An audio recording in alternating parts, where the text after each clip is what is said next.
This is one of those projects that any normal person would just paint and move on. Unfortunately, I am not one of those normal people.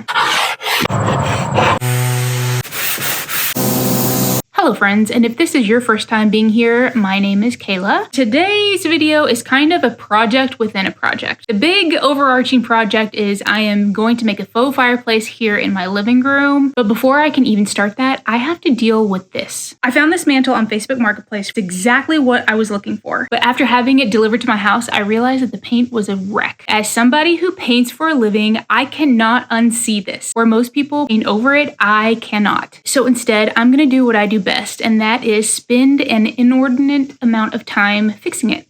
So by the end of this video, this reject of a mantle is going to be completely transformed and look so much better, you're not even going to believe your eyes. Let's go! Me and my girl, we do cardio.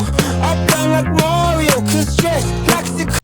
This is my living room, and I want a fireplace right between these two windows, and here is my reasoning. Number one, I want the TV hung on the wall right here. Number two, hanging a TV on a wall with nothing underneath it is a faux pas in my book. And number three, I do not want a piece of furniture here in this spot because my room is very, very narrow, and I don't want anything to come into the room very far at all. So having a fireplace in this spot solves all those issues. I can hang the TV up on the wall, fireplace underneath it, it's not going to come into the room. Plus, of course, it would look cozy and be the perfect focal point for my room.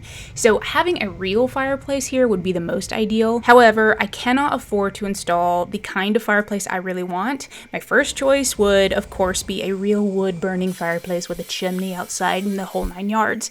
Second choice would be to have a gas log unit here, and either of those options would ideally be like built outwardly so that it doesn't eat into my room's square footage. And lastly, if you're wondering why I don't just get an electric fireplace, it's because I just have to draw my personal line at simulated fire. I don't love the look. Now, please don't let me offend you whenever I say that I don't like electric fireplaces. If you have one that you love, I am 100% for all of us doing whatever it is we love in our own houses. I think I'll be happiest with just having this mantle and these brass fireplace doors on the wall with no heat source and no simulated fire. If I can't have exactly what I want, I think that just this fake look here will maybe suffice. Okay, so you saw us get the TV mounted on the wall, and I already gave you a peek at the bad paint job, but here's another close-up look at what I'm working with. Like I said, a lot of people would maybe either not notice this at all or not care, but there's just no way I could live with just painting over this bad finish.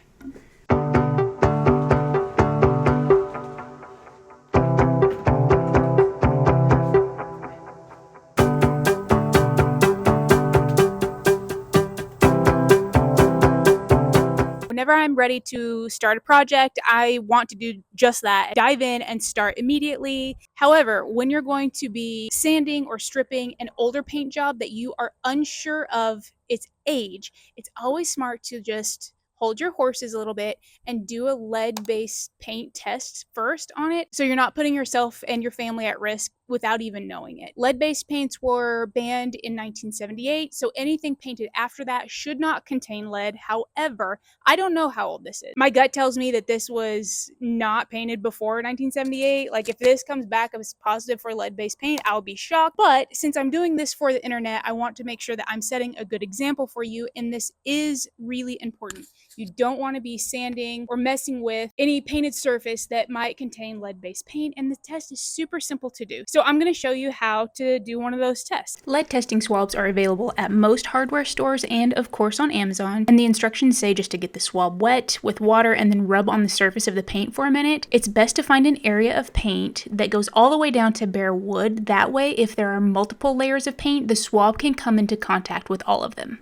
As you can see here, our swab did not change colors, and so we're still safely down here. Of course, on camera, it doesn't look like it's showing up correctly, but I swear, no lead detected. Beasley.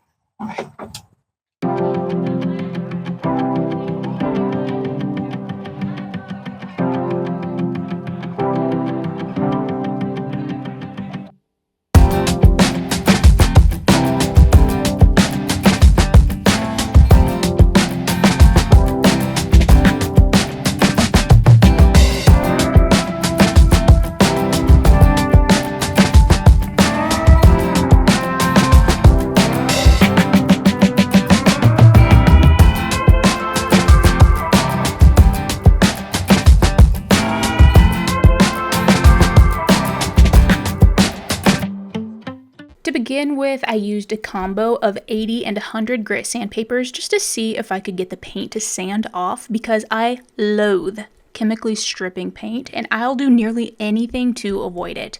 I would rather sand a paint finish for days and days rather than use a chemical stripper. So I was having some success, but not as much as I wanted. So then I started scraping it off with my putty knife, which worked okay, but I really wish I had an actual tool for paint scraping. It's a paint scraper. That would have been awesome. Sadly, I did not have one, so I just used the putty knife on the whole thing, which is, you know, for a professional painter, equal parts embarrassing and hilarious. So, whatever.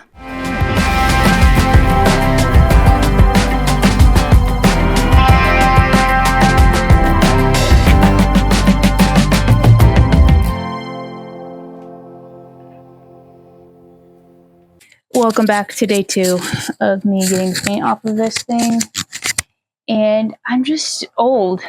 I'm too old to do this. I'm too old to be on my hands and knees on concrete floor. I'm so sore. My hands are so sore. And I'm a big baby. I used to do this all, it's like this kind of stuff. My leg's a little bit hairy. I used to do this stuff all the time. I mean, this is what I do for work. But I'm just getting older. I can feel it. It hurts. Okay.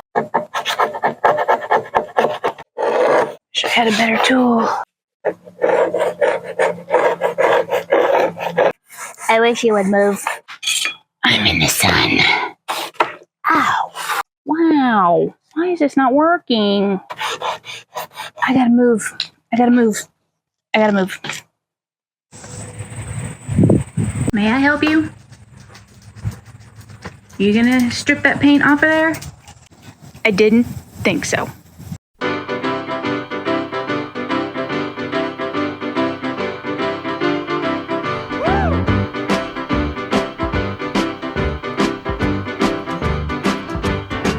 Well, the south side of Chicago is the baddest part of town.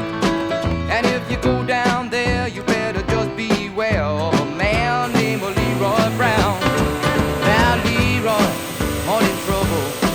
You see, you stand about 6'4". All the downtown ladies call him treetop lover. All the men just call him sir. And he's bad, bad, Leroy Brown. Baddest man in the whole damn town. Better than old King Kong, and meaner than a junkyard dog. Now Leroy, he a gambler, and he like his fancy clothes, and he like to wear his diamond rings in front of everybody's nose. He got a custom Continental, he got a Eldorado too. He got a 32 gun in his pocket for fun. He got a razor in his shoe. He's bad, bad, bad, bad, Leroy Brown. Baddest man in the whole damn town. Better than old King Kong, and meaner than a junkyard dog. Well, Friday, about a week ago, Leroy shooting dice, and at the edge of the bar sat a girl named Doris, and oh, that girl looked nice. Well, he cast his eyes upon her, and the trouble soon began. And Leroy Brown, he turned to messing by the messing with the wife of a jealous man. And he's bad, bad, bad, bad, Leroy Brown. The baddest man in the whole damn town. Better than old King Kong, meaner than a junkyard dog. Well, the two men took to fighting, and when they pulled down from the floor, Leroy looked like a jigsaw puzzle with a couple of pieces gone. And it's bad, bad, Leroy Brown, baddest man in the whole damn town. Better than old King Kong, meaner than a junkyard dog. And it's bad, bad, bad, bad, Leroy Brown, baddest man in the whole damn town. Better than old King Kong, meaner than a junkyard dog. Yeah, he was better than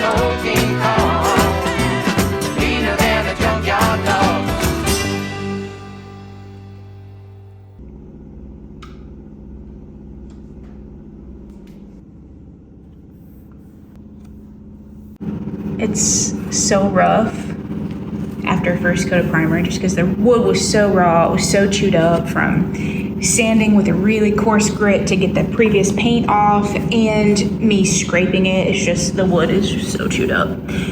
So we're gonna spend today doing lots of filling work. Like you can see, this was a previous, just a big blemish in the wood. So we're gonna wood putty some of these larger things. We're gonna Bondo a lot of the smaller things, get it sanded, and we'll do another coat of primer. You won't even recognize it being the same mantle after a second coat of primer, after we do all of our body work to it. So after that first coat of primer dried overnight, I started the first round of body work. And for this, I use both a wood filler, or also known as a wood putty. I use the words interchangeably, and Bondo glazing and spot putty.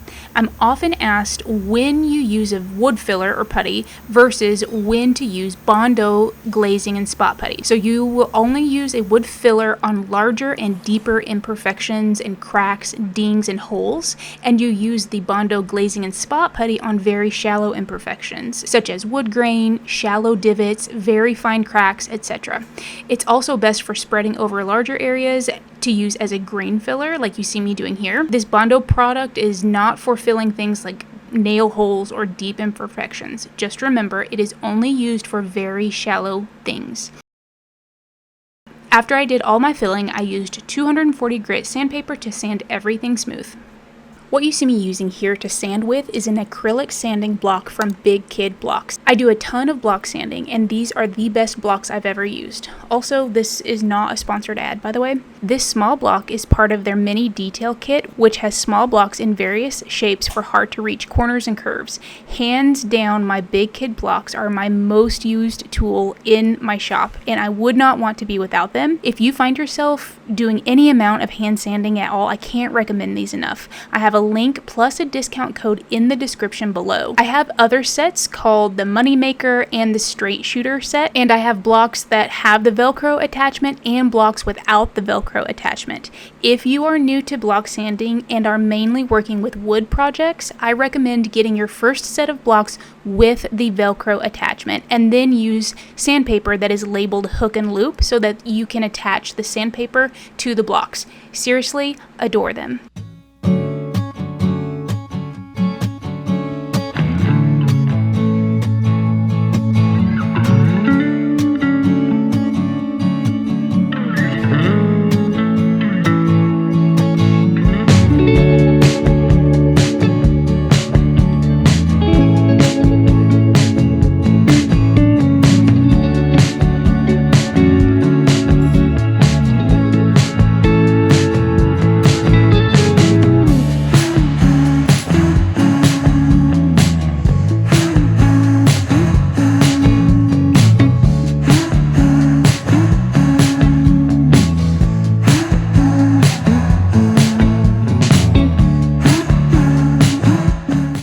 Another day, but the process remains the same. After the second coat of primer dried overnight, I did one final round of body work with the Bondo glazing and spot putty.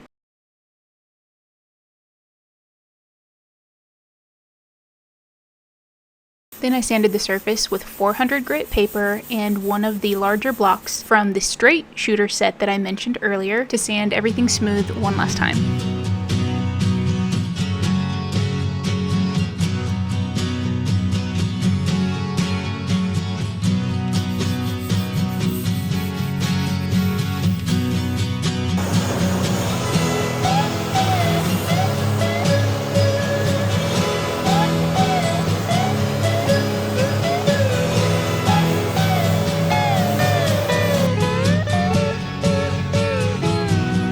My sweet Lord.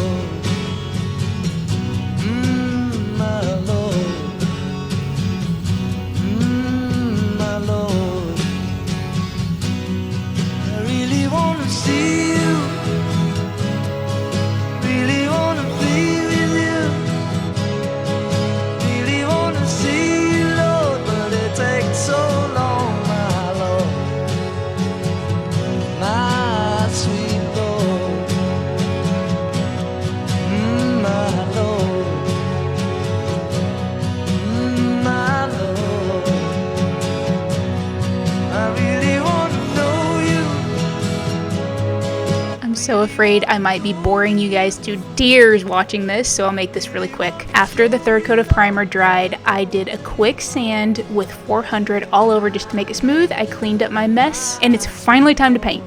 Now let's get back to this good song. My sweet Lord.